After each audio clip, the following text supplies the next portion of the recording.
అయితే మన కారాలు, స్పైసెస్, మన ఇండియన్ స్పైసెస్ ఇవన్నీ కూడా అసలు కారం అంటారు. నిజమా? ఏది తొందరగా అరిపి ఆకలేస్తుంది అది డేంజర్ అండి. అంతే. అది మీరు జొన్న రొట్టెలు 3 తింటే మీకు ఆకలి కాదు, రాగి ముద్ద తింటే ఆకలి కాదు, ఆరికలు సామలతో ఇడ్లీలు దోశలు చేసుకుంటే పొంగల్ చేసుకుంటే ఆకలి కాదు. Very simple. సో నీకు స్లోగా చిన్నగా అరుగుతా కార్బోహైడ్రేట్స్ అరిగి కొంచెం ఎనర్జీ ఇచ్చి మళ్ళీ ఫైబర్ అడ్డపడి మళ్ళీ ఇచ్చి అట్లా మీకు ఫుడ్ మీద. నేను పొద్దున్న తిన్నానండి, మీ మీద ప్రామిస్. పొద్దున్న తిన్నా, ఇంతవరకు ఏమి లే. 4వది ఉత్త వాటర్ తాగిన, టీ సార్ గ్రీన్ టీ ఏమి లేదు, 0. ఎట్లుంది ఎనర్జీ? మరి అందరూ ఇట్లా బతకచ్చు కదరా నాయన. ఎందుకురా? ఆరోగ్యం కోసం, హెల్త్ కోసము, హ్యాపీనెస్ కోసము సిగరెట్ తాగుతారు, టీ తాగుతారు. టీ తాగిపోతే నా బుర్ర పని చేయలేదంటారు, సిగరెట్ తాగిపోతే నేను బాత్రూమ్ పోలేనంటారు. ఇది చేసుకో. అరే పొద్దున్న లేచినప్పటి నుంచి బబ్లింగ్ ఎనర్జీతో ఉండేట్లుగా మనిషికి ఒక్కడికే స్కోప్ ఉంది. ఎందుకంటే ఫుడ్ గ్యారంటీ. ఎవరు వచ్చి మీద పడతారని భయం ఏమి లేదు. ఎక్కడికి పోయినా ఇప్పుడు వేరే జంతువులకి ఎప్పుడెప్పుడు ఏమేమి జరిగిపోతుంది భయం కదా. పాప వాటికి జింకకేమో పులి వచ్చి చంపేస్తుంది. పులికి అసలు జింక దొరుకుతుందని భయం దానికి. ఎందుకంటే 92 సార్లు జింక దొరకదు. దానికి ప్రాణ సంకటము, దీని ఫుడ్. సో ప్రాణ సంకటం ఈజ్ మోర్ రెలవెంట్. కాబట్టి దొరకకుండా పోయేదానికే ఛాన్స్ ఎక్కువ. ఇది కూడా నేను చస్తాను అనుకొని నేను ఫుడ్ లేకపోతే చచ్చిపోతాను అనుకుంటేనే అది దొరికేది. ఇది మనలాగా 1 గంట అయింది కాబట్టి ఆ స్మెల్ వచ్చింది, బిర్యానీ కలర్ వచ్చింది, అది చూస్తే జింక దొరకదు. అంత సీరియస్గా పెరిగింది. సో అంత ఫుడ్ రిక్వైర్మెంట్ ఉండేటప్పుడే తినేది జంతువులని. మనము ఇంత సెక్యూరిటీగా ఫుడ్ మంచిగా హ్యాపీగా పెట్టుకొని 9 గంటలకు పోవాలా, 8 గంటలకు స్టార్ట్ చేసి టైం ఉంది రాని పిల్లోళ్ళందరూ కూర్చోపెట్టి అది వేసుకొని, అమ్మ ఇది బాగాలేదా, ఈ చట్నీ వేసుకొని వేసుకో అని దాని మీద డిస్కస్ చేస్తా కింద కూర్చొని అందరూ చుట్టూ పెట్టుకొని బాగా ఫుడ్ని ఎంజాయ్ చేస్తా అట్లా పోవాలా. అన్ఫార్చునేట్లీ పొద్దున్న ఎట్లుంటుందండి ఇంట్లో, ఆటో వచ్చేసావు కొట్టి నోట దూరంగా తినరా నాయన, ఇట్లే ఎప్పుడు లేట్ నువ్వు వేసి నీళ్లు పోసి కుక్కుతా ఉంటారు. అట్లా మమ్మీ 2 minutes అంటూ అది 2 minute నూడిల్స్ 2 minutes అదే ఈమెకు హ్యాపీ అనమాట. ఉడకబెట్టేసి మళ్ళీ టీవీలు చూసుకుంటాం. ఎంత దరిద్రం అండి బాగా. అసలు ఎవరికి ఓపిక లేదు. ఆశ్చర్యం అదే. ఇప్పుడు మేమేదో 45 ఏళ్ళకి ఆర్గానిక్ ఫార్మింగ్, నేచురల్ ఫార్మింగ్, దేశీ ఆవులు, బటర్ మిల్క్, మన పెరుగు, మన ఫుడ్, మన చెరుకు, మన బెల్లం అని అది ఎంజాయ్ చేస్తాం ఇప్పుడు. అందుకని ఇంత ఎనర్జీ ఉంది మాకు. 2 things అండి. ఒకటి ఆరోగ్యంగా బబ్లింగ్ ఎనర్జీతో ఉండి చచ్చిపోవాలా, లేదు బతకాల, లేదంటే చచ్చిపోవాలి. 2 ఉంటాయి ఆప్షన్స్. బతకాలి లేకపోతే చచ్చిపోయారు. పెద్దోళ్ళందరూ అట్లే ఉండి ఇట్లా ఉంగిపోయింటుంది ముసలామె. అయినా ఆమె యాక్టివ్గానే ఉండి ఊరికే మాట్లాడు, పల్లీలు వేసుకుంటుంది, ఊలుస్తూ ఉంటుంది, ఏదో దారాలు కడతాడు, జుట్టు పెడతాడు, ఏదో ఒకటి చేస్తూ ఉంటుంది. ఆ రాత్రి పడుకుంటే అది పొద్దునే చచ్చిపెట్టారు, లేదో దగ్గు వస్తూ చచ్చిపెట్టారు. ఇప్పుడు పండిపోయినారు, 90 ఏళ్ళు వచ్చినాయి. పండిపోయిన ఆకు గాలి వస్తే ఆ రోజే రాలుతుంది, లేకపోతే రేపు రాలిపోతుంది. అంత సింపుల్గా చచ్చిపోయినారు వాళ్ళు. మనం ఇప్పుడు డబ్బులు ఉన్నాయి కదా అని చెత్తంతా తిని 40 ఏళ్ళకంతా బీపీలు, షుగర్లు, థైరాయిడ్ తెచ్చుకొని ఇట్లా పెట్టుకొని హోల్ వేసుకొని బ్యాగ్ పెట్టుకొని పెట్టుకుంటా జల్లు గార్చుకుంటా ఎవడో తోస్తా ఉంటే ఎందుకురా బతికేది అట్లా 80 ఏళ్ళు బతికేది ఎందుకు? డబ్బులు ఉన్నాయని. మీ చేతుల్లో ఉంది కదా, యాక్సిడెంట్ కాకుండా తోలేది, ఆరోగ్యంగా ఉండేది. కొంచెం ఫిట్నెస్ కోసం పొద్దున్నే పరిగెత్తాన్ని, ముందులాగా పనులు లేవు.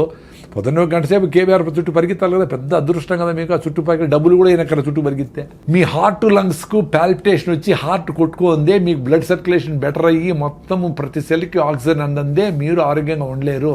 వారానికి 2 రోజులైనా ఆ పని చేయాల్సిందే. వారానికి ఒక్కరోజైనా నువ్వులు పోసుకొని ఎండలో లేకపోతే మీకు విటమిన్ D3 రాదు. మామూలుగా పనిచేసే అందరూ ఏసీల్లో ఉన్నారు.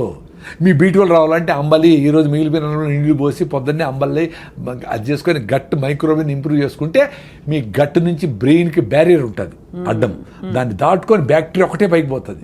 పైకి పోయి అక్కడ బ్యాక్టీరియాతో డ్యాన్స్ చేస్తుంది. అట్లా మన బాడీలో 350 ట్రిలియన్ల బ్యాక్టీరియా ఉంది. అవును. ఒరే మీరు బ్యాక్టీరియా, 0 బ్యాక్టీరియా తోచి వస్తూ ఉంటారు అందరూ, సైన్స్ చదువుకున్న వాళ్ళు అందరూ. అన్నం తినేటప్పుడు కడుక్కోండి చెయ్యి ఒకసారి. అందుకని బ్యాక్టీరియా కోసం చేసి తోమి వేసి నోట్లో లిస్ట్రిన్లు డెటాల్ గిటాల్ ఎన్ని వాడు చంపేస్తారు స్వామి. అవి ఏంటి, నువ్వు బతికితే మేము బతకాలి కదా అని పాపం అవి మనములు బతికించేదానికి అవి లోపల పని చేస్తా ఉన్నాయి. మనం వాటి ఎప్పుడు చంపుదామని ఉండవు. ఏందిరా ఇది సైన్సా?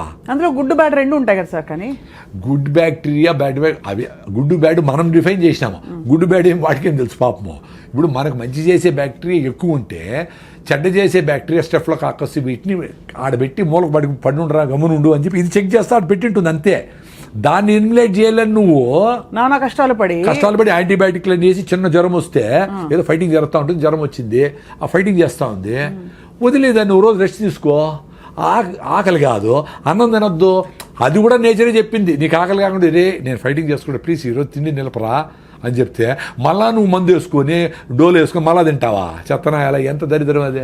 అదే హోటల్ నుంచి సూప్ తెప్పించుకుంటారు సార్ చాలా మంది. సూప్ కాదు బిర్యానీ, వాళ్ళ అమ్మే చెప్తా జ్వరం తగ్గింది ఇప్పుడు తిన్నా ఆయన ఐస్ క్రీమ్ తిని నీకు ఇష్టమైంది తిను అని.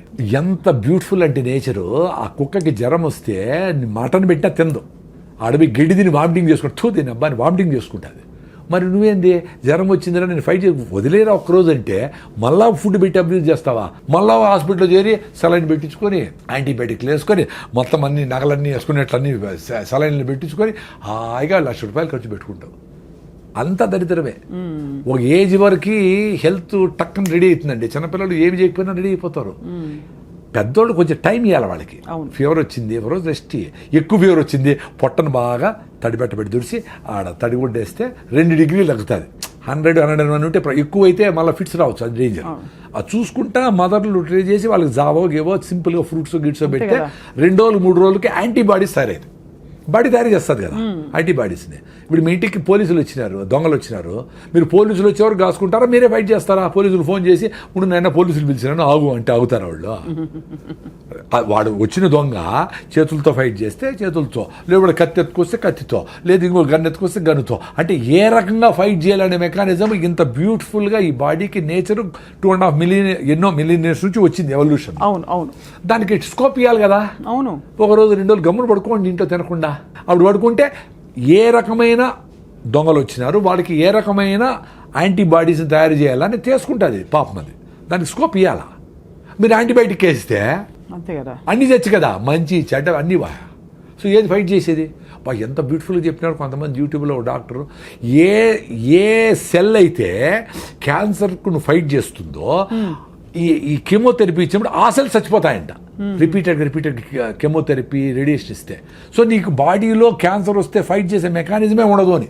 అది తప్ప వేరే మార్గం లేదు ఇప్పుడు ప్రస్తుతం అయితే. అంటే అదే చెప్తా ఉండేది, క్యాన్సర్ వచ్చినాక ఆ బాధపడే బదులు మీరు యాంటీబయాటిక్స్ వేసుకోకనే ఉంటే, అనవసరంగా కెమికల్స్ వాడకుండా ఉంటే, అనవసరంగా పొల్యూషన్ పోకుండానే ఉంటే, ఏది క్యాన్సర్ వస్తుందో ఆ సెల్స్ని ఈ ఆల్రెడీ మీకు స్ట్రాంగ్గా ఉండే టీ సెల్స్ ఇవన్నీ అవి క్లియర్ చేసుకుంటా వచ్చేదాన్ని ఆటోఫాజీ అంటారు అని మీరు కూడా చేసింటారు ఇంటర్వ్యూ. ఆటోఫాజీ యషినోరి వసుమని నోబెల్ ప్రైజ్ ఇచ్చినారు. అంటే ఉపవాసం ఉండండి రా మీకు క్లియర్ అయితే పెద్దవాళ్ళు చెప్పినారు. మనం ఓకే అదెనలా. ఇప్పుడు నోబెల్ ప్రైజ్ వచ్చింది కదా సైంటిస్ట్కి, ఇప్పుడు ఉండండి ఉపవాసము.